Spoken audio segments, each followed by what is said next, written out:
Hello and welcome once again Son of a bitch. to Crazy Comics and Stories. What the hell's going on here?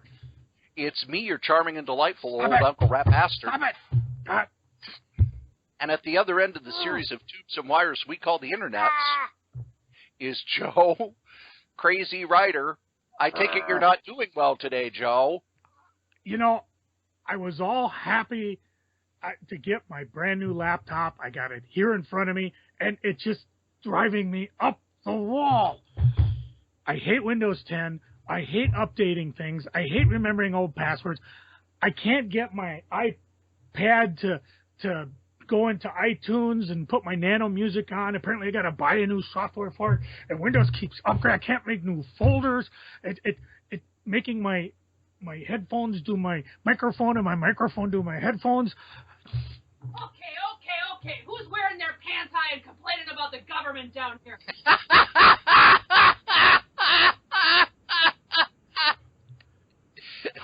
So basically, Joe, you're old. I know, and I went from a 17-inch monitor to a 15-inch, and then I had to make the screen bigger. Now you know how I feel.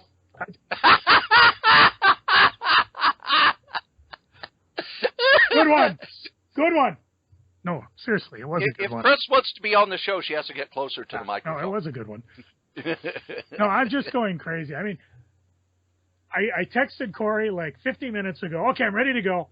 And he starts Skype, and Skype disconnects and says I'm busy. Meanwhile, I've got like 15 downloads going, and it's like, I have no idea what the hell is going on with this computer. It's just driving me crazy. And I don't need that. I'm already crazy. So I don't know. We'll just putz along, and if I suddenly go blank, I'll just have to readjust a few things. I mean, I don't want to hit this thing yet because it's like brand new. I mean, this is the first podcast ever on my brand new laptop. And I was excited, but now I'm just... So how are you doing, Cory? I'm fine. You know, it's funny. I realized a few weeks ago that I never get asked that. That's true. Jen asked me that, and I was shocked. I had no idea what to say. You just asked me. I don't know what to say. Yeah. Well, it's just one of those things we got to... we really don't care, but, what the heck. Yeah, I understand that. And me being the host and kind of the producer the and host kind of with the most. The Johnny Carson of this little He's a Tonight plump show. roast. He likes burnt toast. I'm the one who kind of drives everything along. He ain't no ghost. And I ain't afraid of no ghosts. Speaking of previews. Oh, what? Well, we were talking off the air. We might as well talk on the air. I hear Batman versus Superman is getting good reviews. I know, which makes me happy, because I was asked about a week ago at work what I thought. And I said, well, I haven't watched the trailers, because trailers give away too much information for me anymore. When I see a movie, I just want to go in and see the movie. I don't want to know everything. Now, did you, last week, I know we dropped our fill-in episode, because that's why we did a fill-in episode, in case something happened right. We couldn't record. And we succumbed to the dreaded deadline doom. Curse you, Stan Lee. Well, I'll get back to him in a minute. But I won't tolerate people saying bad stuff about Stan, and you know that. Was it last week or 2 weeks ago when Civil War trailer hit? Last week. And I watched it without knowing anything, because Dana basically sent me a text and said, oh, you got to watch this now. I'll get to it. No, now. And I think I sent you the link, too, because the internet imploded. And, of course, by now, it's not a spoiler anymore. The whole thing was the little bit of Spider-Man at the end. And I got to admit, when I watched that trailer, I was like, I mean, I had what I call a geekgasm. It was just awesome. Because it was totally unexpected. I mean, we all knew Spider-Man was going to be in it. People were even kvetching before they watched the trailer. Boy, when are they going to show Spider-Man in the trailer? And I'm like, you didn't watch the trailer, did you? And then, of course, the internet imploded because, I don't like the costume. Why is his eyes moving? He doesn't look like anything. What's wrong with him? It looks like somebody's just putting on it. And then people started linking to the Japanese Spider-Man, saying, oh, his mouth is moving. That's not the right Spider-Man, people. Anyways, it was just... And the other thing that I would like to point out, oh, his eyes, his eyes moved. And somebody much smarter than me started posting Steve Ditko drawings of the eyes moving. Let's see, Mike Waringo of the eyes moving. Other artists who did it. It was basically John Romita who quit doing that because he said, no, that's not how it worked. Ditko and other artists have used it to kind of portray emotion because with the mask, you can't portray emotion. But also, let's remember, Ditko would draw Peter Parker's face and half of it would be the Spider-Man mask. So it's called artistic interpretations, everybody. And if Ditko did it, it's good enough for Spider-Man. I thought the trailer was fun. I thought the Spider-Man thing at the end was fun. I also laughed myself sick at everybody who at first was, oh my God, this is the greatest thing ever. And then like an hour and a half later, oh my God, this is the most terrible thing ever. Now, did you know Spider-Man was in it before you watched it, or did you? Yes. Oh, okay. See, it was more fun for me because when I watched it, I didn't realize that was in there. I mean, I was watching it at work and I went, holy shit! And everybody's like, what? Dude, you gotta watch this. So, I mean, again, the internet goes crazy. I think, like I said, it was more fun not knowing the little Spider-Man. Hey, Underoos! And before you cut me off, we were talking about the Batman Superman. One of the people I work with asked me what I thought, and I said I haven't seen the trailer, but here's all the problems they have going in. First off, Man of Steel, very controversial. I hated lots of it. There were parts that I liked, but there were parts that it's not like, oh, I don't like this. There were parts I really, really hated. Cory, I got to run upstairs quick. I'm going to mute the mic, but just keep going. Okay. They're having to do too much. They're setting up an entire universe in this movie. It's okay, Wonder Woman's coming in, and then Lex Luthor's coming in, and we're setting up a Justice League movie, and we're setting up this, and we're setting up that, and we're setting up all these things. And he said, and I think that's too much to do to still have a story, because that was a problem with Green Lantern. Green Lantern didn't have a story. It was setting up a franchise and a bunch of other movies. I have not seen the Fantastic Four movie that came out last summer because I value my sanity. But I heard that it, too, was to set up a whole bunch of movies coming down the line. And it's hard to, okay, we're going to have all of these new characters. We're going to set up these movies coming down the line. And we're going to tell a story. Whereas when you look at Iron Man didn't set up the Avengers. Iron Man told a story, and then at the end, oh, here's a teaser. And then in Hulk, it's a story with a teaser. Iron Man 2, story with a teaser. Captain America, story with a teaser. Thor, story with a teaser. They didn't say, oh, and in this Iron Man movie, our first Iron Man movie, we're going to set up the next 7 movies that are coming out. And that's hard to do. And it leads into the review that we have for this week. Well, before we get into that, I do want to just add something about the whole Superman versus Batman thing. The big thing I find, I haven't seen Man of Steel. I've heard the bitching about it.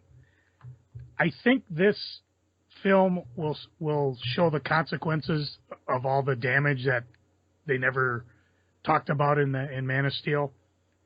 I've had a number of comic friends talk to me about, well, what do you think about this Batman Superman? It sounds like it's going to flunk. And I'm saying, the big problem is you're talking to comic fans. We have seen Batman versus Superman ad nauseum. So to us, it's like boring, same old, same old. But what people forget, this is the first time they've done it on the big screen. And that's why I'm excited to see this. And I think the good reviews are going to pan out. And I think, again, whether it launches as successful Justice League, Warner Brothers, I certainly hope so. But I'm actually looking forward to it. I'm a little disappointed we didn't get any advance tickets. I mean, we did for Deadpool. We gave it a favorable review. We're easy. Yeah. But what are you going to do? So, it leads into a review that we're going to do for a comic called The Wicked and the Divine. What it is, we get review copies, and they say, review this book. We got Wicked and Divine Volume 3. And I have not read any previous issues of Wicked and Divine. I opened it up the way you would do, because they send you, here's a review copy. Review this book. They didn't send along press release or anything like that. Nope. So I opened it up, and I started reading. And I read the first issue. It's a collection of 6 comics. And I read the first issue, and I said, well, I don't know what's going on here. The art is nice. The coloring is very bright but very muted. I really like it. The dialogue is... It's easy to follow. Understated. Yeah, the dialogue is understated. It's a very well done book, but I don't know what's going on. So maybe in the next issue, they'll tell me what the plot is. And in the second issue, they didn't tell me what the plot is, and I got to the end of it, and I said, I don't know why, I don't know who these people are and what is going on in this world. It seems like that there's a bunch of really famous pop star types who are doing stuff, and everybody's enamored with them, but I don't know anything. And when I got done with the third issue, that's when I said, I'm done. I can't follow this story because I don't know who any of these people are. Each issue moves to a different group of people, and it doesn't introduce them, and it doesn't tell me what's going on, and I don't know what is going on in this world. I've read 3 issues of this comic, and I don't know what the plot is. And yes, I know I could go to Wikipedia. I know I could do these things, but I'm reading this as a book.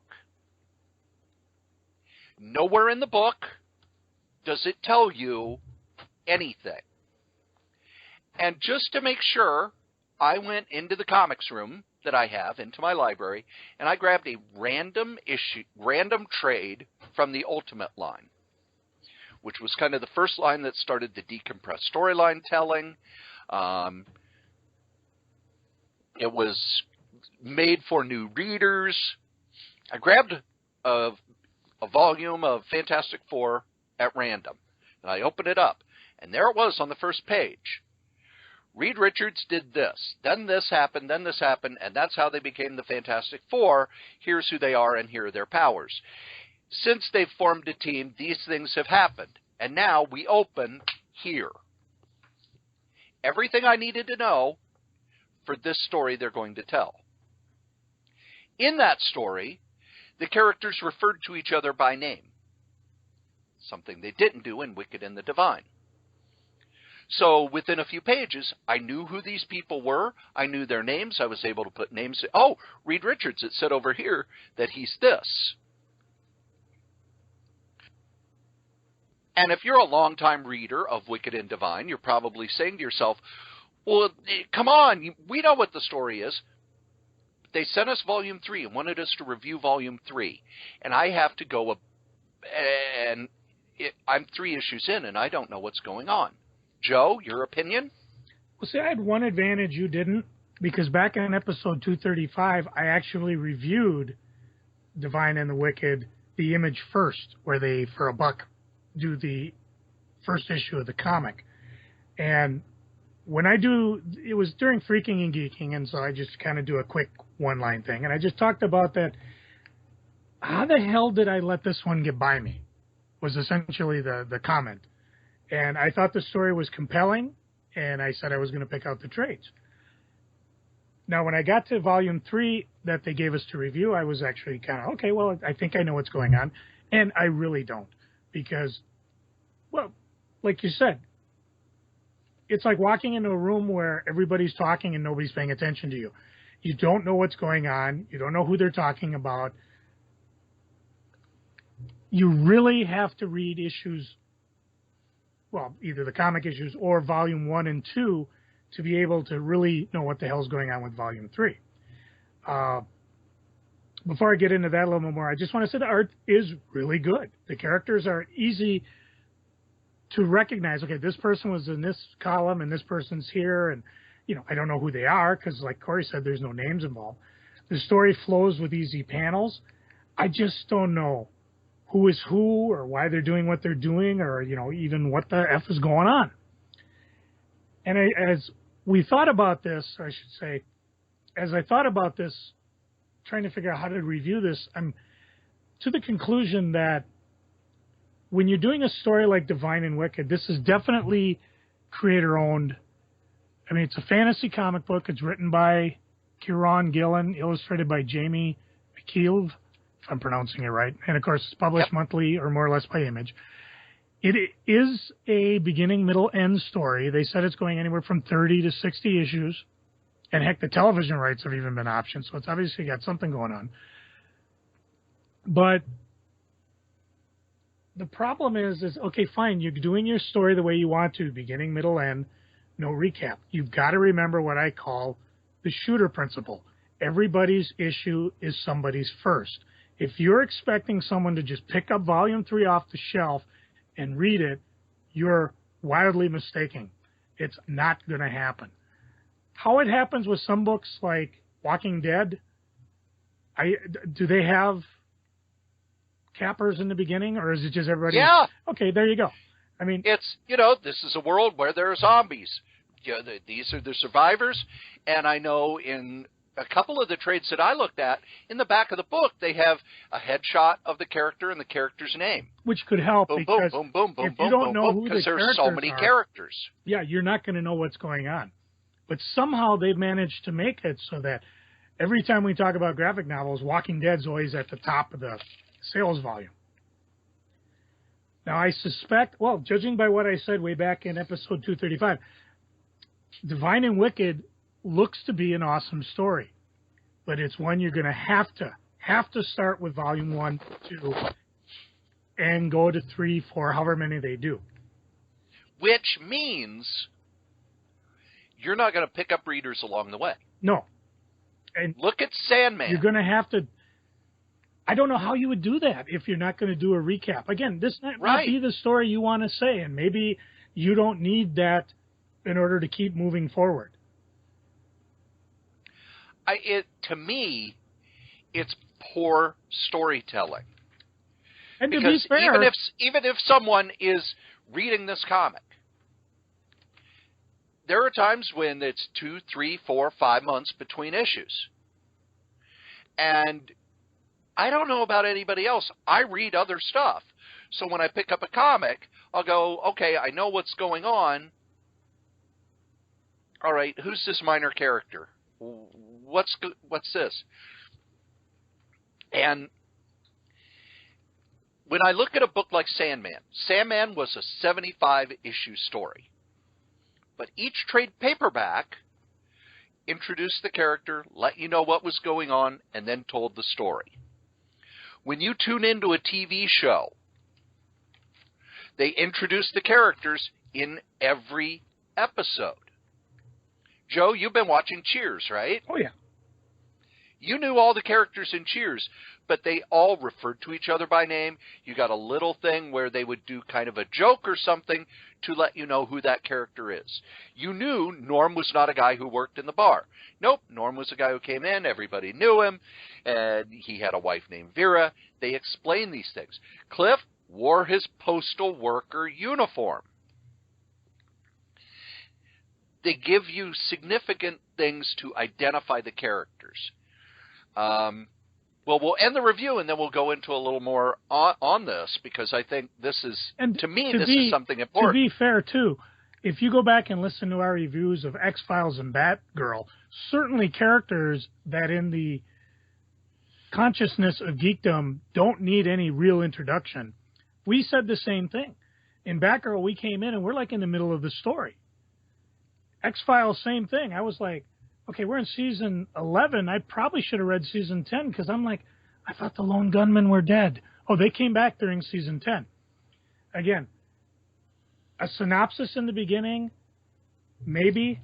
If this is not your style of storytelling as a creator, so be it. But you're going to have to realize you're going to have a tough time getting new readers on board. And again, however many readers you have at the beginning is the most you will ever have. And I said I want to read this just by reading the image first. And I probably will eventually sometime down the line, either wait till it's a big omnibus or probably pick up the volumes 1, 2, and 3. But it's, it was too dense, too hard to just go in and read volume 3. Although I got to say, judging by the art and the way the story flowed, I definitely would look forward to reading volume 1. So, Joe, buy, borrow, or ignore? I would borrow or buy with volume 1 and work your way up to 3. Cory? Just from reading volume 3, I will ignore unless I have time, unless I can get my hands on this stuff and I have time. This is not a book that you can jump into. And one of the things I wanted to talk about from this, I'm reading a novel right now, and it's Rama 2, which is a sequel to Rendezvous with Rama, which was an Arthur C. Clarke novel. And the Arthur C. Clarke novel was about this alien spaceship that comes to our solar system. Astronauts go, they explore it, they find all of these interesting things, and then the spaceship leaves. And there weren't any aliens on it or anything. It was just, in a lot of ways, it really felt like Arthur C. Clarke had this cool idea for a self-contained, man-made world, and he wanted to explore it. And my big complaint about the book at the time was that, well, none of the characters really seemed like they were people. They were just there to explain the scientific stuff that was in the book. And when I heard that there were more novels afterward, it's, oh, cool, they'll explain more about this. We'll find out more about it. So I started reading the first one, and it's, oh, okay. They explain what has happened to Earth after this alien spacecraft went away. We're introduced to the people who will be going to the second one that's coming. And then I get 75 pages of these characters' backgrounds and personal interactions and soap opera stuff. And I'm reading going, can we please get to the story? Can we please get to the story? Oh my God. Why is this first act of introducing the characters taking forever? Please, can we please get to the story? I'm now 100 pages in, and it's taken me 2 weeks because these characters aren't interesting. And we were nowhere near the plot. And now we're in the plot, and all I could think is these people are not competent enough to be astronauts because they're all bickering all the time. And they've got all these personal soap opera things that are interfering with the exploration. There is no way these people would have been chosen for something this big. So these two books showed the two extremes. And the thing that I wanted to talk about is, how do you introduce a story? How do you start a series or start a story? I think one of the best first issues, origins, introductions, is Amazing Fantasy 15, first appearance of Spider-Man. In that story, we start off, we're introduced to Peter Parker. We learn about his life. We set up the world he's in. He's a nerdy high school student who gets picked on by the other students. He's being raised by his elderly aunt and uncle. He gets these powers, it goes to his head. He makes a huge mistake, and we learn with great power comes great responsibility, and the story ends. Everything for Spider-Man you need to know is set up there. Joe, can you think of any other first issues that were kind of, here's everything you need, and now I want to read more? Any great first issues along those lines? You know, I really can't come to, you know, even Sandman, I read the first issue and put it aside because I didn't really care for it, and I didn't jump on board again until about issue 20. You know, and even now... Well, I could come up with one that I remember at the time you were blown away by. Which one? Thunderbolts #1. Well, that even had a teaser in Hulk, though. I mean, that was kind of they dropped the concept, and we were all like, who are these Thunderbolts? This is kind of cool. So, yeah, that was kind of fun. And in some ways, when they gave away the secrets of the Thunderbolts at the end of the issue, it was kind of like, oh, but then you're also like, oh, my. Holy crap, what's next? Yeah. So, yeah, that was kind of cool. But, you know, I stop and I think about, you know, something we've complained about, mostly with the early Image books all the way back in the 90s. It was like there was 50 characters and 50 villains and a super secret government agency that already wanted to destroy them, even though they just got together 3 pages earlier. And, you know, most of the time those I just sat down and stopped doing. And I'm going on a sidebar here a bit, Cory. And for those of you in the home audience, the answer is Holly. Cory, in episode number 3, who was our first run-in ever? You have already told me this, so it's cheating. Yeah, well, it was your daughter, Holly. Well, I warned Cory I was doing this. He's just kayfabe. Guess it goes both. I break a kayfabe. Guess it goes both ways. You're correct. Holly was a run-in at episode 3. She was 10 years old, and of course, I just loved it because I was asking her, what are your favorite comics? And she said Simpsons, Baby Blues, Garfield, and she even mentioned Bean World. Go to Solo Joe number 2, where I asked the same question, and she's into Vertigo titles now and more advanced Image ones like Breathed. Somewhere along the line, from 10 to 16, she's made that transition from what you'd consider all ages stuff to more mature stuff. And Dana, I'm pretty sure, would be the same way. And hers was even more extreme because I had the shop before she was born, and now she's reading things like, is it Cleansed? From Vertigo? Am I saying that right? Yeah. You know, things that I missed, and I started reading her copies, and I'm like, wow, this is great stuff. So somewhere along the line, maybe it was my influence, and they just kept reading things because they knew they could just grab something off the shelf and read it. But I'm kind of like, how did you decide to get those first issues? I mean, these were issues I saw in previews in past.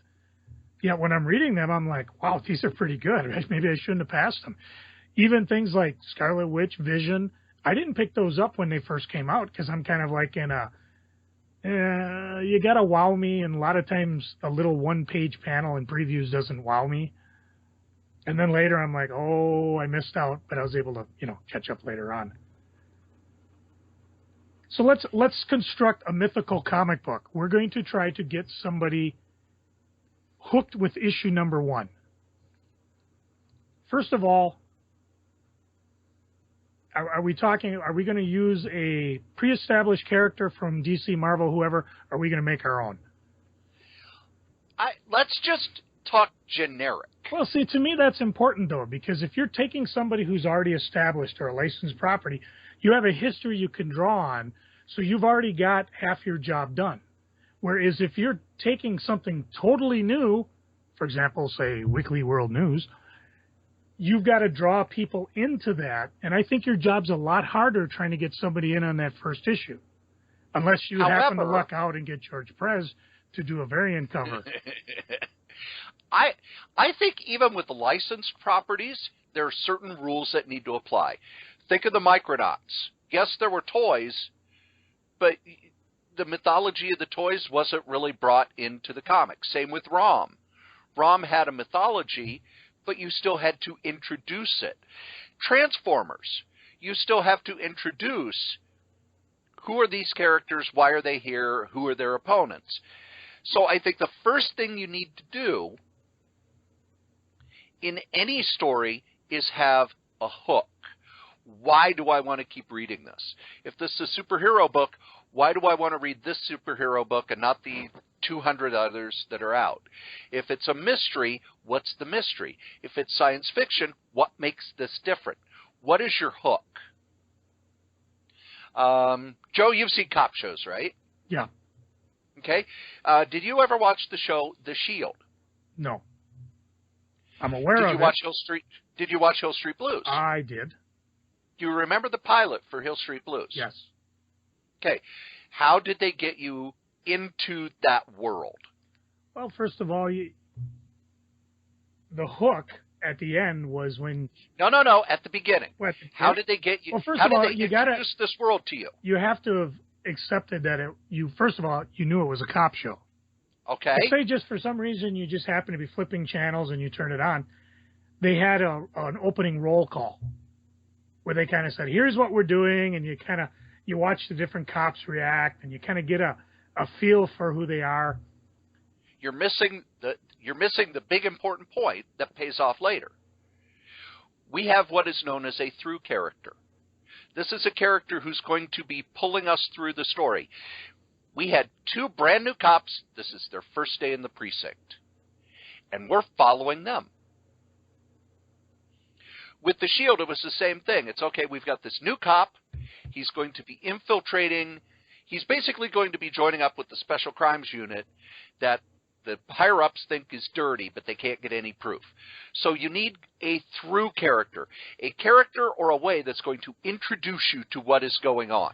And that's something that I've even talked to you about. I mean, you've been always resistant about reading the Harry Potter books for whatever reason, but that's who Harry Potter is. Mm-hmm. He hooks you into the story because we know nothing of what's going on in the world. And even through all the issues, well, the books, I should say, of Harry Potter, he's always discovering what's going on, even though other characters may already know. Right. Somebody has to go, oh, this is how this works. X-Files. Who was our through character in the first episode, Joe? I don't recall. I don't think I've seen the first episode. Dana Scully was assigned to the X-Files. So she's brought down to the basement to meet Fox Mulder, who explains what's going on. So that's kind of, no matter what you're doing, you've got to have a through character. A character who's going to be the reader's guide to this world. Another behind-the-scenes consideration, are you telling a story or is your goal to do an ongoing? I mean, of course, everybody would love to create a character like Savage Dragon, who you can just go on, or Spawn, or Spider-Man, or even Teenage Mutant Ninja Turtles. Or are you doing, like we talked about with Divine and Wicked, you're doing a beginning, a middle, and end. It may go on 30 issues. You've always talked, Cory, about how sometimes stories write themselves, and suddenly they might go to 60 issues.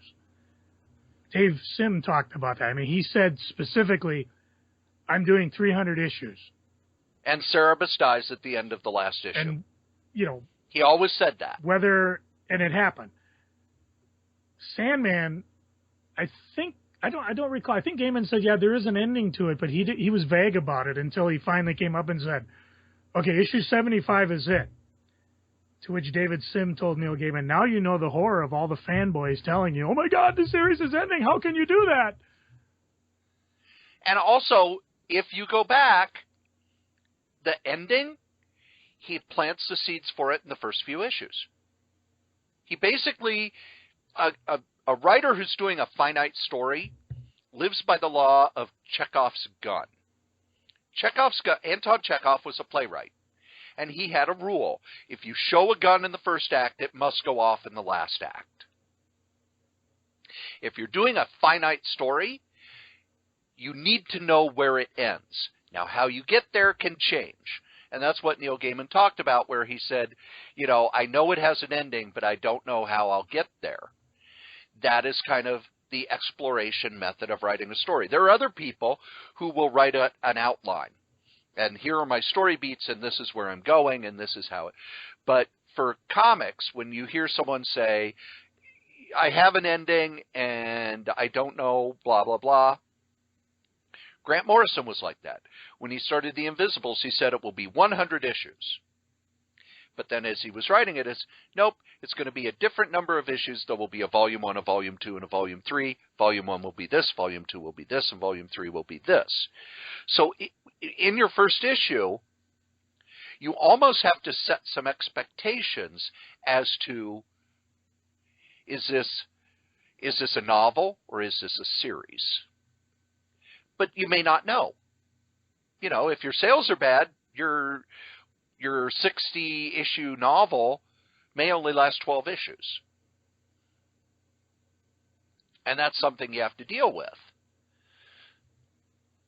But in your first issue, you've got to establish everything, and you have to have a story. There has to be a story to it. Amazing Spider-Man 15, again, you got a complete story. Spider-Man starts as a nerdy kid. He gets a lot of power. It all goes to his head.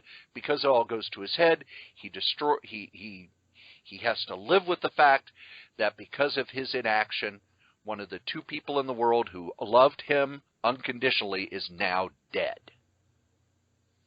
Beginning, middle, end. Another thing in a series is you don't have to establish all your supporting characters, but you have to kind of create the world. Let's go back to the X-Files. This is a world where UFOs, aliens, and all this stuff may be real. Hill Street Blues, you're creating a world where these are cops, they're dealing with criminals. This is the type of story you're going to tell. You don't want to have your first issue be a science fiction story if you're doing a crime story. You don't want your first issue to be a romance if it's going to be a superhero story. You're setting the tone. You're kind of letting people know what it's going to be. If you're going to be doing a book aimed at more mature readers, you're going to have more mature language, you're going to have violence, you're going to have sex, you're going to have more mature stuff. If you're aiming at a different audience, and I'll use Spider-Man for example. Spider-Man punches guys. You don't see a lot of blood and teeth and whatever flying. It's nope, he punches a guy. You know, there's action sequences. This is not a book aimed at, you know, at grown-ups so much as it's an all-ages book. Kids can read it and adults can read it. Whereas Sandman #1, there was swearing, there was sex, there was violence. You picked up that book and you knew, okay, this isn't for people under, like, 15. Now, when you do this issue and you decide to publish it, are you going to give out retailer samples? Are you going to do a 0 issue? Are you going to try for a free Comics Day giveaway? How do you want to get people going on this one? As a creator, it depends on who you're with. If you're at Marvel and DC, they're going to tell you what's going to happen. Like Vision #1. The creator came to him and said, this is the story I want to tell. They went, great. This is how we're going to market it. This is the kind of covers we want. Vision is not going to be a book that they're going to do for Free Comic Book Day. However, Civil War, that's a book they're going to do for Free Comic Book Day. If you're working at Image, it's going to depend on your budget. Because at Image, if you want to do that stuff, you're paying for it. So in a lot of ways, where you're telling your story is going to determine all of these things. Now, in a perfect world, you would want the retailers to have as much information as they can have. You're going to want to get it in their hands for them to get excited about it. And there are a lot of people who, if they've got a first issue coming out, they're contacting all the big podcasts. They're contacting Word Balloon. They're contacting Comic Geek Speak. They used to contact Loki Mania. They're sending stuff. You know, I've got a couple people in April who've got new books coming out, and they contacted me and said, hey, I got this new book coming out. I'd really like to do an interview. One of which is a kind of established artist who's got a couple books who he wants to get more information out there. But your budget is going to determine that. All you can do as a creator is do your best work. Unless you're self-publishing, and then again, it's your budget. You're going to want to do as much as you can to get the word out. because it's pretty rare that issue 6 is going to outsell issue 1. Issue 1 is going to be your biggest sales. Issue 2 is going to be a 40 to 50% drop. Joe is a former retailer. Why do sales from number 2 drop about 40 to 50%? No clue. The best I could figure out is people try number 1 and just forget to put it on their list until they see number 3. Is that what you did when you ordered books? No. You're ordering a number 1. No. For number 2, what are you going to do? How are you going to order it? Yeah, see, it was tricky, too, because back when I had the big store, you didn't have the final cutoff date that they have now. So say all of a sudden our issue 1 comes out, instantly sells out, people want it, but more than likely you've either ordered the same or less number 2. It's a standard attrition. You know, and Brian Hibbs says virtually every comic drops 1% in sales with each issue release. People lose interest, shift away. And there's actually a term for it in the industry. It's called natural attrition. And when you read people talking about the sales charts, you're going to lose between 1% and 4%, even if a book is performing well. You just are. Unless you do something big to goose the sales, you're going to lose 1% to 4% a month. That's where you get George Perez to do a variant cover. Actually, Cory, that would be something, too. Say your comic's coming out. You want to do the variant cover craze? Of course you do. At this point, you almost have to. Because people expect it. It gooses sales. And Joe, as a retailer, I remember you would go, well, I'm going to order 20 of this, but if I order 25, I get this extra cover that I could sell for $20. And now it's like ad nauseum, because you got them at 10, 20, 30, 40, 100, 200. At 500, Jim Lee will autograph it. But it also, if you're on the borderline. At 2,000, he'll come to the store and baptize your children. Oh, sorry, I'm getting carried away.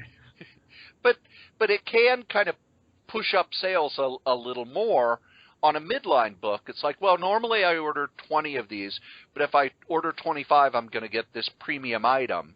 Now, I'll order 25. Would you tailor the story to a graphic novel? So say the first 6 issues are going to be a standalone story with overall arc, or would you just, okay, we're going full hog and just tell the story and let it land where it lands?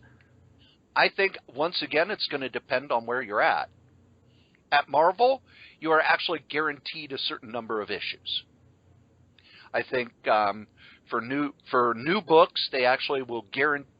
They sign you for 12 issues with an option for 6 more, but you're guaranteed either 5 or 6, depending on your contract. That's why Black Knight came out, died. They still did 5 issues. The creators know they have 5 issues to tell their story. If you're self-publishing or you're at a smaller publisher, you got to make that first issue count because there may not be a second one. Now, my style of storytelling is that let's say I'm doing a 60-issue series. Well, each issue would be a chapter, and the way I write a chapter is each chapter has a beginning, middle, and end. Not that the story completely ends, but you get kind of, oh, okay, either there's a satisfying kind of conclusion, the seed ends, or it's a cliffhanger that pulls you into the next chapter, and it would depend on where you are in the story. Also, remember when you do issue 2, 3, 4, put a what's come before blurb. I think any comic creator, any comic publisher who is not doing on their first page this is the story so far is stupid. Marvel's been doing it for years. The first comic company I remember doing it was First Comics. And it was because their first year they went to the Chicago Comic Convention, and there was some nerdy kid who said, you know what, I read a lot of comics. And sometimes when I pick up a book like American Flag, it's a little confusing, and I have a little trouble kind of getting into what the story was. Is there any way you could, on the letters page or somehow, put here's what's come before? Because what Marvel used to do, they would integrate it into the dialogue. And DC would do that too. You know, an issue of Spider-Man on like the second or third page would be swinging through the city. Gosh, I'm really worried about Mary Jane because we had a fight. And a couple of days ago I fought Stegron, the Dinosaur Man, and he got away. And now I'm hunting to try and find him. I hope I'm able to get it before Aunt May has another heart attack. Of course, it's easier if you're writing Deadpool. He can just look at you and say, hey, go read the other issues. Yeah. But I think it's necessary to do that. Even The Walking Dead has the little, you know, they don't say, you know, Walking Dead is well known enough. They don't say, you know, this is after the zombie apocalypse. It's kind of a more, Rick has decided that he is going to do ba ba ba ba ba ba ba ba ba. Get you into the story. I think putting that stuff in a story is clunky and makes it harder to read now because it's been, dialogue has become so stripped down. And I think if you tried to do that in the story now, people wouldn't accept it. I don't think you could have Superman, you know, on the splash page going, gosh, I wonder if Brainiac has decided that he is going to, and Lex Luthor has been talking with Brainiac about that. I think people would just, they would open that first page and go, ugh, and put it back. But if you have a little blurb, the other thing Marvel used to do in the 70s that they don't do now, at the top of the splash page, it would be, Peter Parker was bitten by a radioactive spider, and gained the power, the powers of a, you know, the proportional power of a spider. And in failing to stop the man who killed his Uncle Ben, he learned with great power comes great responsibility. Stanley presents the Amazing Spider-Man. Good man. Or the X-Men. The X-Men, children of the atom, hunted and feared by a world they are sworn to protect. These are the uncanny X-Men. It doesn't take a lot to sort of say, here's what you're seeing. All right, summarize. No, seriously, that's what I meant. Summarize. Every time. But you taught us? No, that's never. We don't do that. We don't do that. Hell, we've been raking on and on all the way back, episode 3. Of course, if you are interested, go back to episode 3 because we talk about the origin of Kray and where he came from. We've talked about that origin. We talked about it in the fill-in episode while you went off to go get gas. Yep. And if you really need a good Tales from the Shop, since we haven't had one in a while, check out episode 37 because it was pretty much a nonstop. Well, first of all, I was in Barrow, Alaska, so that was kind of cool, you know, because you heard snowmobiles running in the background. And then it leads to a couple of questions. Cory, are we no longer the longest episodic podcast? We are by far the longest episodic podcast. Not bring it up because it's kind of like you being the best dressed man in comics. We just don't have to bring it up anymore.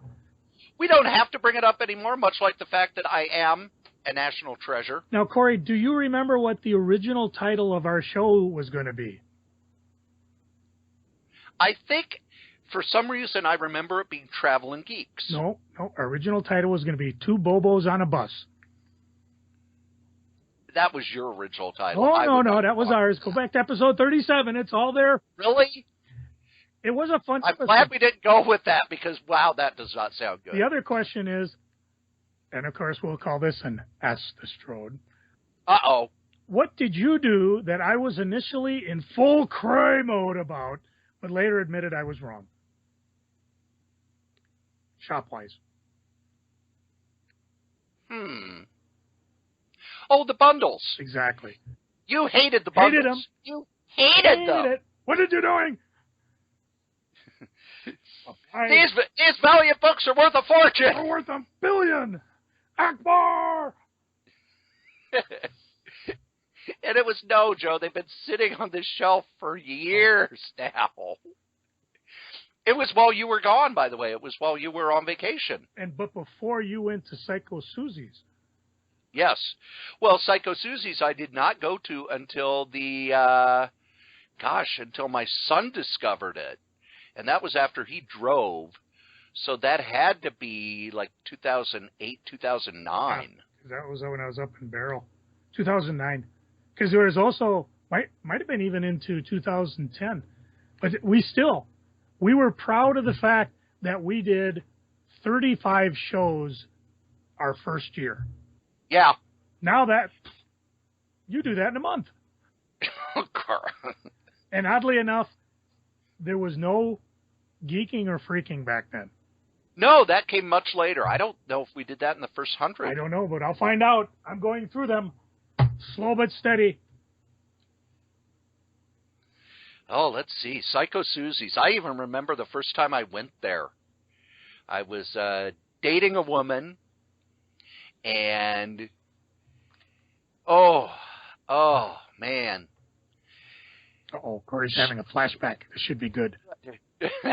Well, coming down. My son had gone there because he'd seen it on the Food Network. And he'd brought back some of the pizza, and the pizza was really good. And he said that it's so much fun, and there's this, and there's that. And I went, and I really wanted to see what it was like. And it was at their original location. They've since moved to a larger location. So it was a woman I had dated on and off who... Joe, I'm trying to think of a nice way to put this. It was nuts. You know how I've got a rule where I don't date women who take more than 5 psychotropic medications a day? She is the reason for that rule.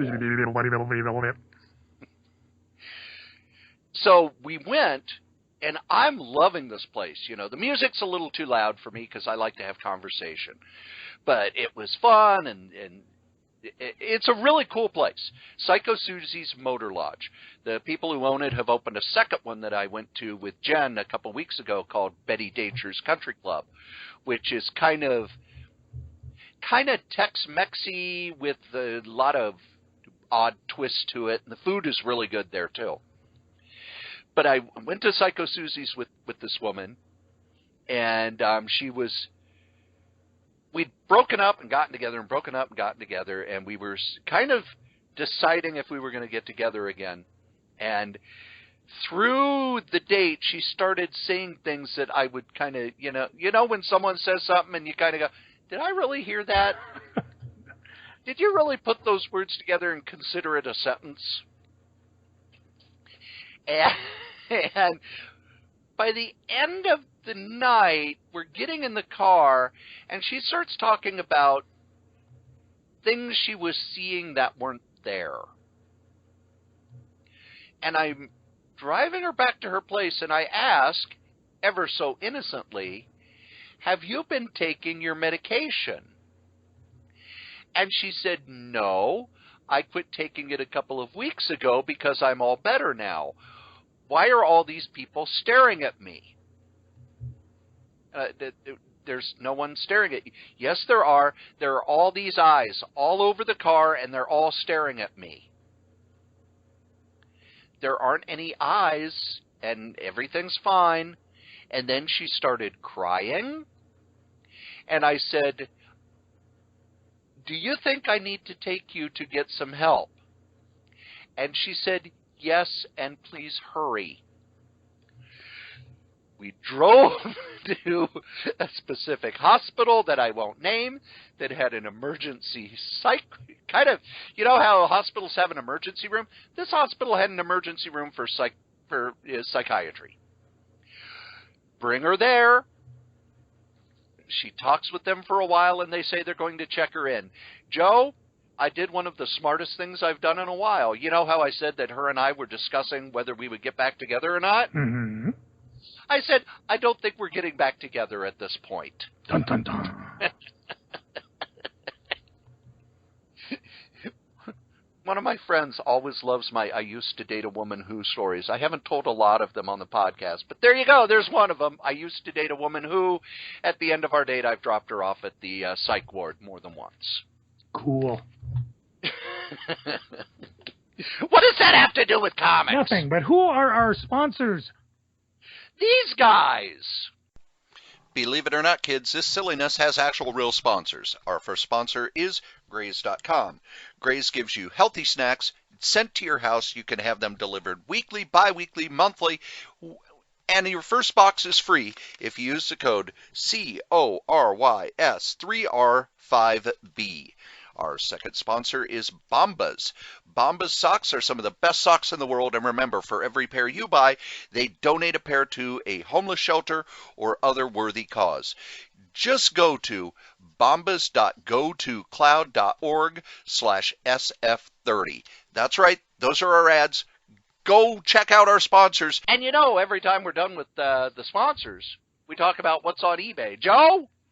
What you doing on the eBays? Well, a couple good things. I had picked up a copy of Doctor Who: The Daleks, a paperback from 1967, and I believe it was published in the States, but it's going to the UK.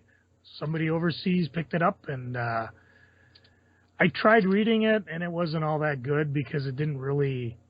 Well, first of all, it was by David Whittaker, who probably didn't know what a Dalek was. But... that's okay. It was a fun little Doctor Who collectible. I sold a copy of Nomad #1, the Comics Cafe signed edition. I don't know if you remember these books, Cory. They came in a white envelope, and they had a seal on it. They were usually like anywhere between 50 and 100 made, and they were the Cafe line. Or I said that wrong. There were 1,500 made, and this was number 50. And then the creator would sign the envelope, but not the book. So I've seen them for Cage #1, Nomad #1. Oh, I remember those, Venom yeah. #1. I remember having them in the shop. I think they sold for $7-10. And, you know, they're hard to find. They're not really collectible because who wants a signed envelope? But I had that one signed. I think I have a Cage #1 if anybody's interested. Nobody's interested. I did sell... Although, with Luke Cage coming to Netflix, maybe be. people will want that 90s version of Cage, which made him into kind of a generic hero, rather than the guy who would say Sweet Christmas. And nail Jessica Jones. Oh, yeah. Cory, you remember Scott Pilgrim, don't you? I loved Scott Pilgrim. Now, are you talking the movie or the book? Yes. See, I bought the Volume 1 because when it came out, about the time, well, the movie came out and everybody was into it, and so I bought Volume 1 for my daughters to read to see if they were interested. They weren't. No clue why. They liked the movie. They didn't like the graphic novel. It was published by Omni Press. So, as I'm wont to do with something that I don't need, I just put it on eBay and sold it. So you had your chance of buying it for about half price. The other things... I don't know. I found one thing on eBay that sells really well is anytime you get a variant of Vampirilla, Red Sonja, or Lady Death, they seem to go really well. I don't know if it's the big boob effect or if it's just there are so many variants out there that if you can even score one and get it on eBay, sometimes you can sell it for a pretty decent price. But that was pretty much it. I've noticed that trend in eBay. It seems to be like all week long it's real quiet, and then on the weekend, when people get home or get their paycheck, all of a sudden, bam, I'll have about 5-6 sales, and things go really well. And if you happen to see something you're interested in, I've got a whole pile of stuff I'll be putting on probably after this here podcast is recorded, so it'll be up by the time you hear this. Go to Crazy, Krayz, send me a message if you buy or win something, and I'll give you something out of my vast accumulation of stuff. And I promise you it's not my old laptop that's got Windows 7s on it. Mainly because the monitor is beat up. Any other Ask the Strode questions? Nope, I pretty much burned them up already.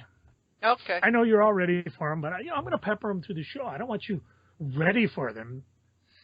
Well, I need to be ready for these things. They're going to come out of the blue. You're never going to know what hit you. Folks, if you want me to ask the Strode, send me a message at crazycomics@gmail.com. That's my personal email, and it's not Cory, so he won't know what the question. One of the things that we have done in episodes we haven't done in a while is one of my favorite story things. Hanging at the home. That's right, hanging at the home. I was reminded earlier this week of kind of my first shift at a group home ever. Have I told this story, Joe? I don't recall. Now, when I first moved to the Minneapolis area, I got a job at a video store. And I was a manager at the video store, and then I was laid off because the owner's son got kicked out of college, and he needed a job, and that was the only job that she could give him that made enough money for him to pay his pay the Bills. I don't want to say too much here because it might be libelous, but let's just say he got in a little trouble and he needed to make money. Fines. Well, you said it, not me. No, I said it's fines, what you're saying. It's fines? Fines. Okay. You're fines. Okay. So I was looking for work, and I had a degree in psychology, and there was an ad in the paper for, working with teenagers, I forget, I think it was called emotionally unstable teenagers in a community setting. And I sent my resume, and they called me in for an interview, and it was the first group home. And I didn't know that group homes even existed when I went in for this interview. This was long before the internet when you could look this sort of thing up. So first when I went there, it was like, oh, this is just a house. And as I go into the house, the office was basically a converted bedroom, but they were having some construction issues of some kind because there was plastic hanging down from the ceiling and buckets under the plastic, and water was pouring through the entire interview. This was in February. So there was a huge leak in the roof, and I was desperate, so I stayed for the interview because I think most people, if they saw that, would go, yeah, I don't think that this is a safe environment for me to be in. But in the interview, I remember the supervisor asked me questions, how would you handle if this happened? What would you do about this? What's your background? Have you worked with teenagers? What's your degree? And the final question was, if I give you this job, would you be able to commit to at least 6 months? Because our turnover has been very bad. People have been leaving after 2 or 3 months. Now, I was fresh out of college. I had an apartment to pay for. I was getting married in a couple weeks. My future ex-wife was pregnant. I would have stayed at that job forever at that point. I need a job, man. So I said yes. I said, fine. We want you to come in, have supper with the residents so that you see how we do things. And then next weekend, you'll start. The shifts start at 7 a.m. on Saturday, and they go to 7 a.m. on Sunday. And you'll be here by yourself. And, you would think, oh, this is a job where it's a treatment group home. I'm going to get a lot of training. Okay, cool. So I come in, I have supper with the residents. They're a bunch of snotty little teenage jerks who were acting out because they wanted to kind of intimidate and impress the new staff, and I didn't react to it because it's like a lot of people would say, oh, I didn't react to it because I knew, blah, blah, blah. I didn't react to it because I needed this job desperately, and I didn't want to screw up. So I come in Saturday thinking, all right, I'm going to come in, they're going to do some training, and then I'm going to do this. Nope, I came in at Saturday, and there was a staff who was sitting at the desk. He said, oh, good, you showed up. Most people don't. Most people Grabbed don't. the keys, dropped them in my hand, see you tomorrow morning, and left. And there was a note for me that said, read the staff log, read the residents' files. You'll be taking them to the YMCA tonight. Here are the cards. Here are the keys. Good luck. So as I read the stuff, I introduce myself to the residents. We get through the breakfast. We get through lunch. We're getting ready to plan to go to the YMCA. 2 of the residents had a job at a local fast food place. So it said in the log that they would be leaving at 6 and they would be back at 11. Cool. They go off to their fast food job. I'm getting ready to take the residents to the YMCA, and one of them is on the phone with his girlfriend. And I say, okay, you need to wrap up the call. We're going to be leaving. And it becomes very clear that the call with the girlfriend is not going well. And then there is shouting. And then there is crying. And then there is a hang-up and the phone being yanked out of the wall. Yes, his girlfriend broke up with him. Now, the other clients thought that this was hilarious. He, however, did not. This is my first shift, I'd like you to remember, and I've had no training. So he's sitting there and he's, I don't know, I don't want to go on, I can't do it. And I bring him into the office and I talk him down and I do a lot of listening, and internally I'm going, oh my God, oh my God, oh my God, oh my God, he's talking suicidal. Do I call 911? What do I do? Okay, he's not saying he's going to kill himself. He's saying he doesn't want to go on. If he calms down, we're good. He calms down. We go to the YMCA. They're playing basketball. He's sitting on one of the exercise bikes. He didn't even change into the gym clothes he brought. On one of the exercise bikes, just sitting there. And he does that the entire 2 hours we're there. And I'm having to check on him and then go to basketball and check on him. Gather everybody up. We go back. We get back. Put snack out on the table for him. And about 10 minutes after 11, I get a call from the residents at the fast food place. They're like, hey, we've been asked if we could stay later, blah, blah, blah, blah, blah. Here's the supervisor. Supervisor says, yeah, I need him to stay late. They got to clean up. My other people aren't here. They're not going to be getting out of here till 1 in the morning. This is my first shift. So everybody goes up to bed at midnight. They go to sleep. Everything's calm. I'm staying awake, waiting for these two to get back. 1 o'clock comes, they're not back. 1:15 comes. Actually, at 1:05, I called the place, no answer. 1:10 calls, no answer. 1:15 calls, no answer. Phone rings. Hello? It's them. Yeah, it's harder to clean up than we thought. It's going to be a little while longer. Well, let me talk to the manager. Okay, hold on. They hand the phone to the, quote, manager, unquote. Yeah, we had this, and we had this, and we got this going on. And I'm an idiot. I'm like, okay. Okay. Now, at this group home, once all the residents were asleep, you could sleep. That's why you work 24 hours. That's the only legal way they could do it. However, I couldn't sleep until these two got back. That would be back. Oh, Joe, by 2 in the morning, I'm on the couch, and this was before they didn't have cable. There was no internet. I had some comics in the car because I always carry something to read with me.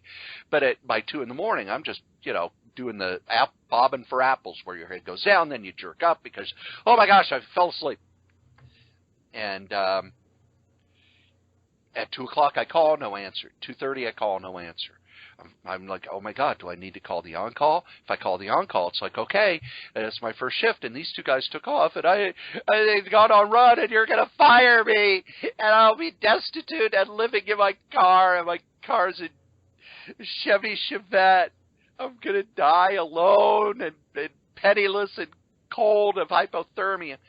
3 o'clock, they come in. They're moving slow. They're probably hammered. They're moving slow. And I go, all right, guys, right up to bed. And they go, nope.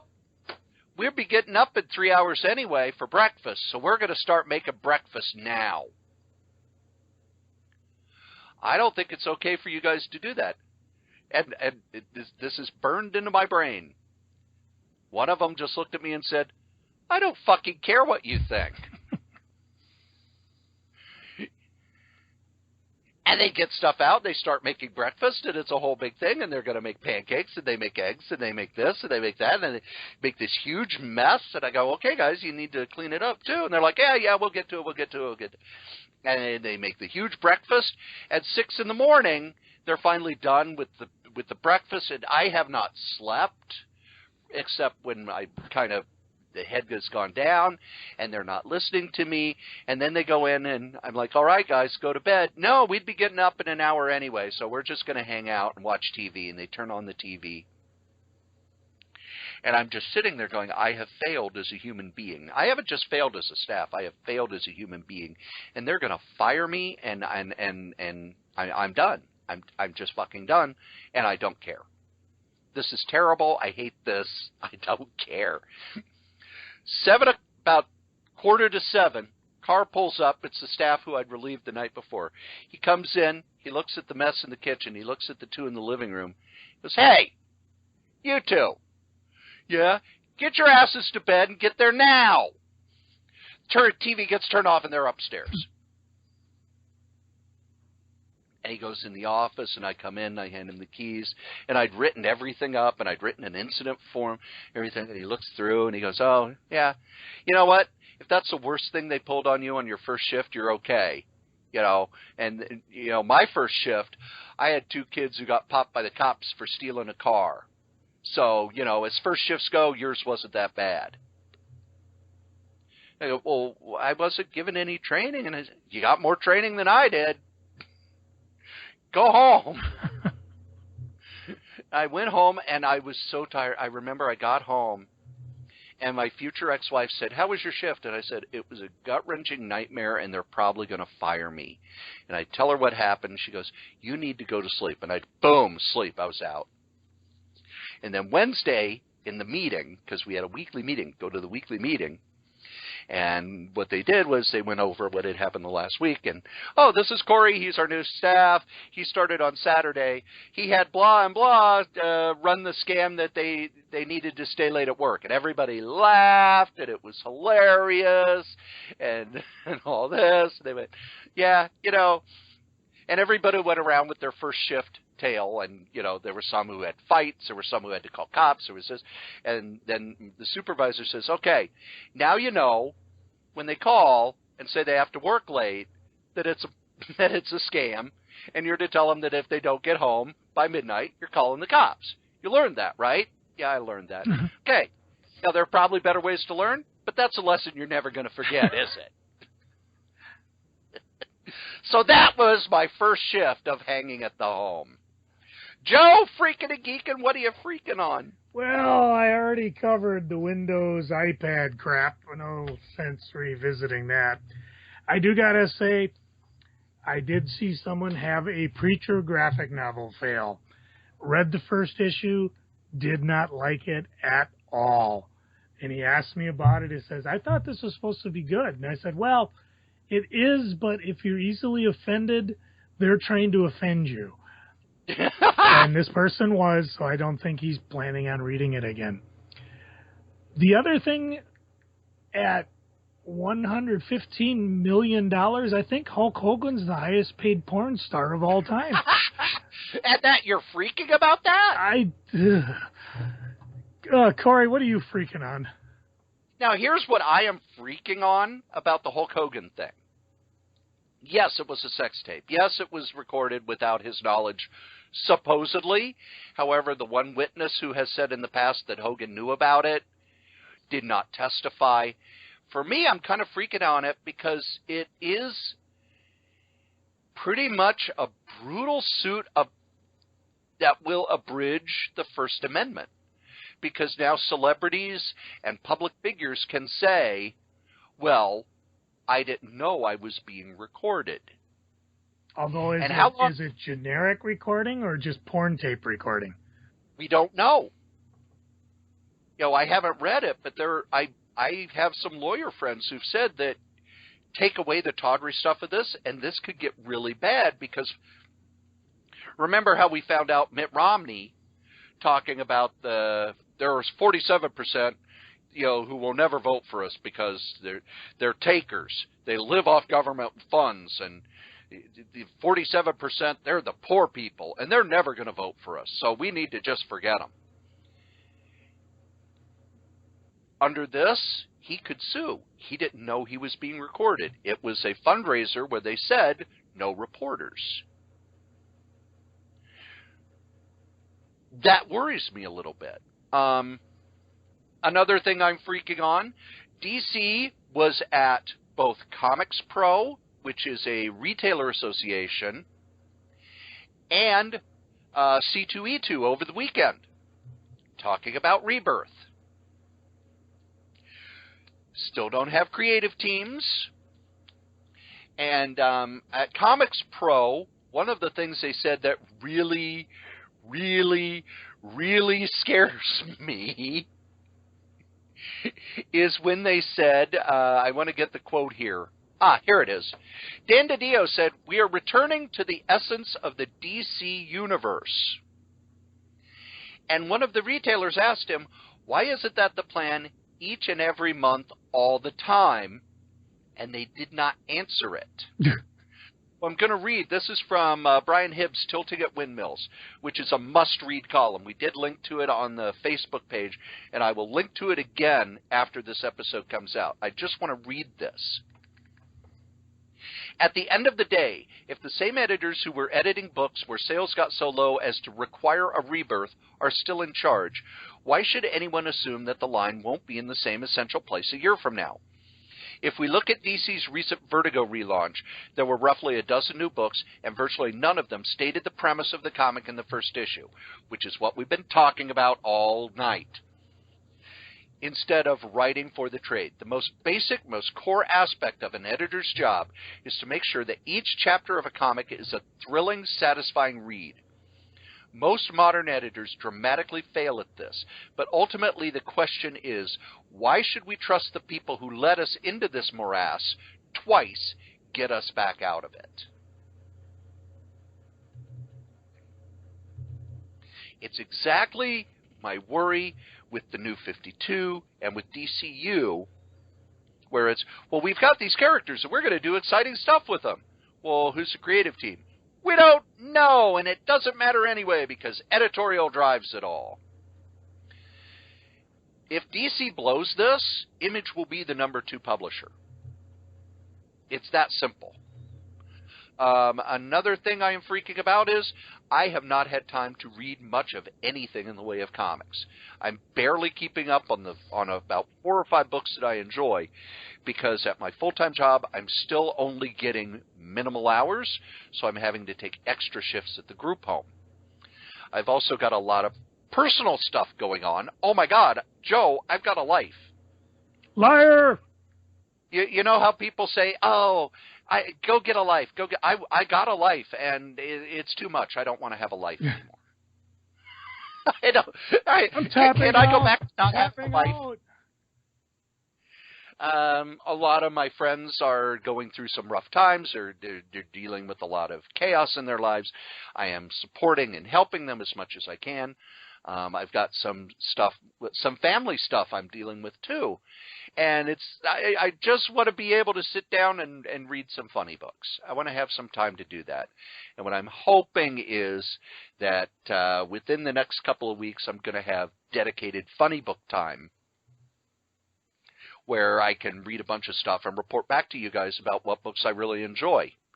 So I want things to calm down. I want the people in my life who are going through trouble not to have to go through the trouble. I want the family members who are dealing with some medical stuff to get through that. And that's what I want. And that's what I'm freaking on. Joe, what are you geeking on? I read 3 good graphic novels. No, let me say that differently. I read 1 good graphic novel and 3 outstanding. Two outside. The 3 things that... Joe, what did you major in college? And fanatical devotion to the Pope. Joe, what did you major in college? Political science. Did you have to take math? Never. It shows. It does. The first book I read that was only good was The Infinite Loop. Pierre Collinet, Elza Charider. Sorry if I slaughter the names. I've never been known one for pronunciation. IDW just came out, and it had 2 things in it that I absolutely love. It was time travel and a love story. And so I read it. Apparently this was a Kickstarter, and IDW's finally published it. it's not a bad story, but it suffers from two problems. They advance the story by not showing what happened, just you have to assume it happened. It's especially acute when you go from issue to issue because it's almost like you got to start because something's happened in between the issues or between the chapters and you're trying to catch up. And it also suffers from a second thing. Not all of the major characters, be they antagonists or protagonists, are accounted for at the end of the story. And so you're kind of like, well, what happened to this person? What happened to that person? I will use the Richard Pryor story, Brewster's Millions, where, I don't know if you want to throw a spoiler warning up for a decades-old movie, but in order to win $300 million, he has to spend $30 million and have nothing to show for it at the end of 30 days. So, and he can't tell anybody. So all the friends he had, chiefly John Candy, think he's nuts. And by the end of the show, John Candy's just disappeared, and we never find out what happens to him, especially after Brewster obviously wins and gets his big inheritance. And it's kind of like, no mention, well, we should go find my buddy who I kind of blew off, and so just a nagging thing, and Infinite Loop suffers from that. It was a good read. I enjoyed it. If you like a complex time story, it's one to pick up. As for the two graphic novels that blew my frickin' socks off, I still am walking barefoot. These are the reasons why I keep reading comic books. The first one, amazing, fantastic, incredible, a marvelous memoir of Stan Lee, helped by Peter David and drawn by Colleen Doran. This book is utterly fantastic. If you have never, you don't know anything about Stan Lee, or even like me who thought I knew a lot about Stan Lee, got to pick this baby up. I picked up the signed limited edition a while ago. I just flipped it on eBay. So I went back and just picked up a regular unsigned one. Definitely worth every page. It was fantastic, beautifully drawn, easy to go along with. Couple parts you just kind of went, huh. Things I didn't know about Stan, some sad things I didn't know about Stan. And again, if you think you're a Stan Lee expert, hopefully this proves you wrong. The second one, and we were talking about it before, The Sandman Overture, the deluxe edition hardcover. Do not read this until you've read Sandman. Other than that, if you've read Sandman, get your butt, pause the podcast, and pick yourself up a copy. This is utterly, well, let me borrow Stan Lee's book. This is amazing, fantastic, incredible, marvelous. I cannot believe, both these books, I just started reading at work, and I couldn't wait to get to the next chapter. And then finally I just gave up, came home, and stayed up till 3 in the morning reading them. Just phenomenal. The art is beautiful. The covers are fun. Neil has outdone himself on this one. And if you've read Sandman, it's a great tie-in to the whole series. From the amazing, fantastic, incredible, a marvelous memoir of Stan Lee, something I did not know is that his wife showed up one day and said, I want to write a novel. And she did, called The Pleasure Palace. And you can go get them off of eBay, which is what I did. So in a few months from now, when I finish reading this, I will tell you about Joan Lee's first and, as far as I know, only novel, Opulent. Now I've got a couple questions about the Stan Lee book. Seductive. Welcome aboard the world's most luxurious ocean liner, The Pleasure Palace. Ooh, I'm sorry, what? I got some questions about the Stan Lee graphic novel. Okay. First, does it tell the story of, I think it was 1949, when Martin Goodman found the, what did they call it, the Closet of Art, where Stan always made sure that the artists had work. So he would assign people stories, and if they didn't have a book to publish it in, he would put it in this closet to be used later. And when Martin Goodman found out, he told Stan, we have enough stuff in there for the next few months, fire everybody. I believe he alludes to that. Okay. But not as specifically as you said. Because in a lot of ways, not only did that kind of define in my mind, the relationship between Martin Goodman and Stan Lee. But it's also why, when Marvel started to come back, there were a lot of artists who had gone to commercial art or gone over to DC or gone other places who did not trust Stan. Whereas Stan was the guy who, on that Friday, had to, because that was back when at Timely, they had a real bullpen. They had artist tables, and you would punch in, and you would draw all day, and then you would leave. And Stan had to spend that Friday bringing everybody in, telling them that they were being let go, giving them their final checks, sending them on their way. And there are a number of Stan Lee experts who say that that day really changed him as a person because he had to fire everybody. And at his job, he was so dedicated to the job that the people there were kind of his friends. And it soured him on a lot of things. And through the 50s, you can kind of see that in how Marvel was run. But I don't think we'll ever find out from Stan how that affected him because, one, his memory is terrible, and two, he doesn't like to tell the bad stories. Yeah, he goes out of his way not to. He doesn't really go too much into bad stories. I'm just kind of flying over it. Yeah. Because even John Buscema, it took him a long time to get John Buscema to come back because John was like, why, you going to bring me in and fire me again? That sounds more like minutia. That's where you need that big, thick Stan Lee book that talks about everything going on. Because, again, this is just a memoir. So, like you said, Stan talks about some of the negative things, but I think, like you're right, he doesn't want to dwell on it. Let's see, what other goodies do we got here? Cory, have you ever heard of Are You Being Served? Yes. Yep. It's a British sitcom. I enjoy it immensely because before I opened a comic store, I worked commission at Sears, and so I watched this show, and it kind of reminds me of being on commission sometimes. Through eBay, I picked up not only the complete collection DVD, which is as low as around $40-50. I also picked up a companion book for like $2-3 that talks about the inside of it. So I got both those things going for me. I got my Video Capture El Gato. It's a device you can plug into your computer, and you can record off VHS tapes. And I think I talked about that. Although it'll be interesting to see. I might have to use it on my old computer because it says it only works for Windows 7. So unless there's a driver somewhere, I'll have to pick that up. I talked about a copy of TV Finales FAQ. All that's left to know about the endings of your favorite TV shows. I finished reading it, at least the shows that I don't plan to watch in the future, and I don't want to ruin the endings. Fun little book. Probably nothing you can't get off of Wikipedia, but I enjoyed it. Again, picked it up cheap off eBay.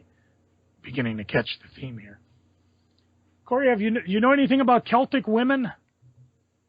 It's a band of some kind. Yep. Right out of it's and of course during this time of year, PBS is doing their fundraising. So as I'm flipping through channels, I ran across their latest one called Celtic Women Destiny.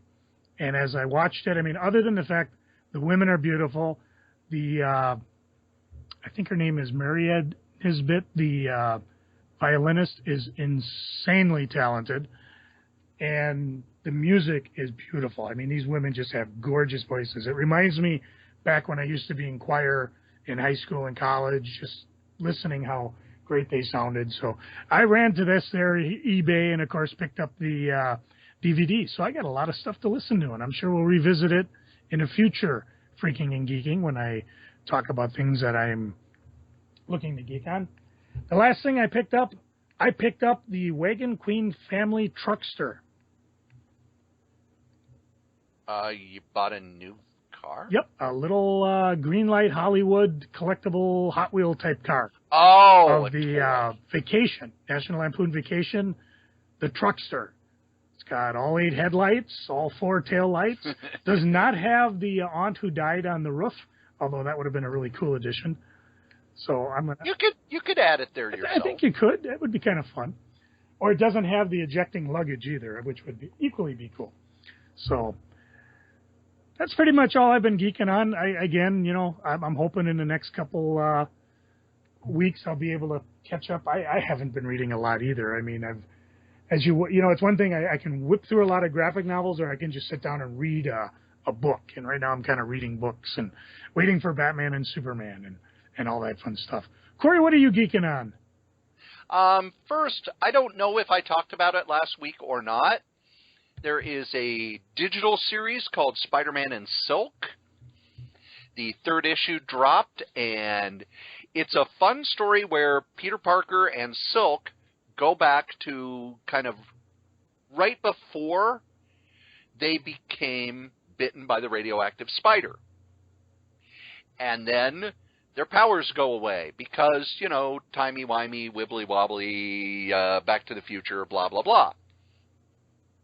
But they're interacting with Uncle Ben, they're dealing with this stuff, and because it's digital, they do the thing where if you click to the next page, you get a couple of word balloons will change and maybe a facial expression will change or things like that. When it comes out as a regular comic, I highly recommend it. It's a fun Spider-Man story, and the art kind of reminds me of 2000s art where it's a little more manga influenced than now, which to me, the Spider-Man stuff is really, I don't want to say over-rendered, but very, very rendered.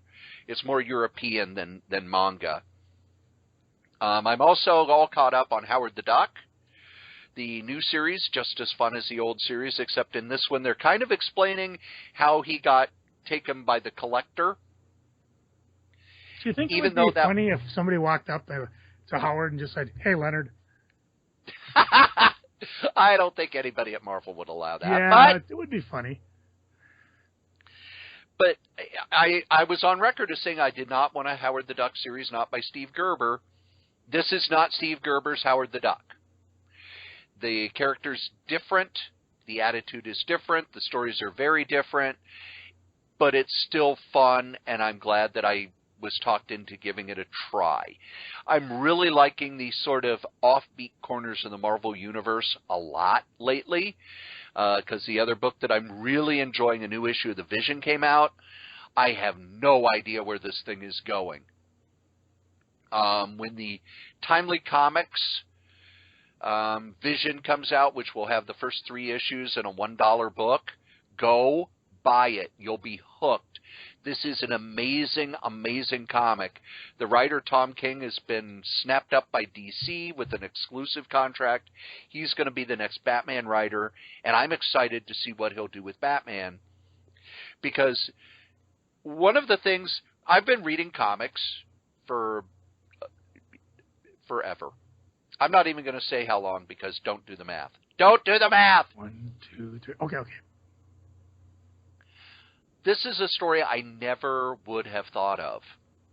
And what I mean is, when you pick up a superhero comic, I've read enough superhero comics, I know how superhero comics work. This is one where it's constantly surprising me. It is like nothing I have ever read before. It's not something that's been done with superheroes before. It's innovative, but it's also so interesting. And it's one of the few books that when I get to the end of an issue, I'm like, why isn't the next one out right now? And then the last thing, Jen has asked if I will introduce her to different comic artists. And the next artist that she would like me to introduce her to is Will Eisner. So I've been gathering up a lot of my Will Eisner and reading a lot of his stuff. And Eisner passed away almost 6 years ago, 7 years ago now. So I haven't read his stuff in a while. And just going through it, I'm reminded of just how good he was, not just at the actual art, but the storytelling itself. And if you would like to read some Eisner that I guarantee you have not read, as well as Joe Kubert, that I guarantee you have not read. Some Mike Plug art that I guarantee you have not read. Go to the internets, get on the Google, and put in PS Magazine, and you can put in Eisner right after it. Joe, what did Will Eisner do after The Spirit ended? Not a clue. He was hired by the Army to create a magazine called PS, I think it was Preventive Services is what it stood for. But basically what it was a monthly magazine that came out in comics form to tell soldiers how to do maintenance on, like, their guns or their cars or this or that or the other. And it had continuing characters. It had plot lines and stories. And it was about, how to take care of your equipment. And you see Eisner's storytelling style in this, because he's writing, basically he's doing this for people who may not be very good at reading. But they have to let them know, this is how you change a tire on a Jeep. This is how you replace a fan belt. World War II mansplaining. Yes. But it's by Eisner, and as I'm reading through it, it's like, too bad they can't do this for my car, and I'd be able to fix it every time it breaks down. But Eisner is so good at telling you visually and leading you through the story, much like how Kirby did, not just by the art, but how he would lay out a page and how he would design the panels and things like that. So it's good for me to get reacquainted with these artists every so often. And I think after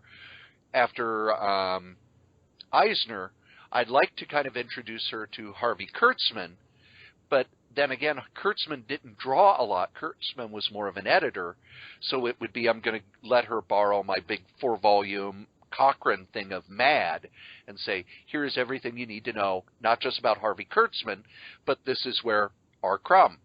This was the stuff R. Crumb was doing when he started. This is where Gilbert Shelton, a lot of the underground artists, were fans of Mad the comic. So it's been good to kind of reintroduce myself to these old classic things. And that's about all I've had time for. Believe it or not, kids, you've wasted an hour and a half listening to us blather on about funny books. Thank you. And as we say every week, the comic we like the least, we still like better than the comic that you like the most. Joe? Cory, do you got a drink in hand? Why, yes, I do. I'd like to, instead of do a quote, I'd like to do a toast. Okay. Here's to cheating, stealing, fighting, and drinking. If you cheat, may you cheat death. If you steal, may you steal a woman's heart. If you fight, may you fight for a brother. And if you drink, may you drink with me. And here I thought you were just going to be with the Eddie Guerrero thing. We lie, we cheat, we steal. Well, that's a given. Hit some music.